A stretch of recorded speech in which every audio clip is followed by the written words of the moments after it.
Скопје е третиот најзагаден град со над 300.000 жители во Европа според последното рангирање на апликацијата Мој воздух. Пред нас е само белорускиот Могилев и Сараево во Босна и Херцеговина. Според податоците на апликацијата, Скопје во моментов е во црвената зона, категоризиран како град со лош квалитет на воздух и со 90 PM2,5 честички на метар кубен воздух. Истата судбина ја делат и останатите македонски градови. Загаденоста во Струмица, Куманово и Тетово честопати е и повисока од онаа во Скопје, поради што активистите бараат конкретни решенија за ситуацијата.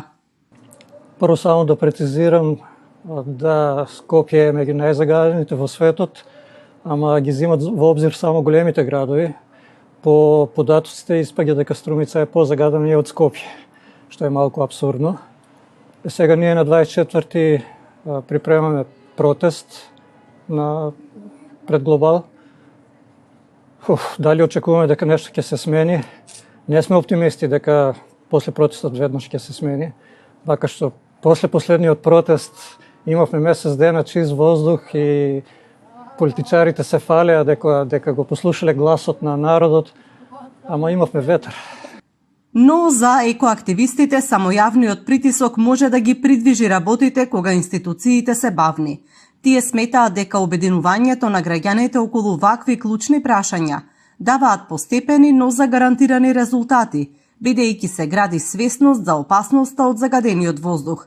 Тие велат дека токму под јавниот притисок биле набавени нови мерни станици со кои полесно се следи загадувањето и изворите на загадување во Струмица.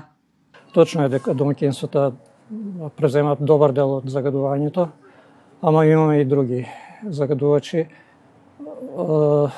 Голем загадувач е Еленица, која троши нафтен кокс без никакви филтри. Ама сведоци сме деновиве печката име во ремонтни работи, а имаме пак пикови со големо загадување. Осеќаме мирис на изгорена пластика, што кажува дека е нешто сумнително се случува. Многу мали погони користат својот отпад за грејење.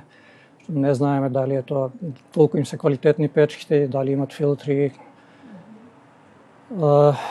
Ние не сме во состојба да ги лоцираме, да ги откриеме причинителите за загадувањето, ама го дишаме чистиот воздух.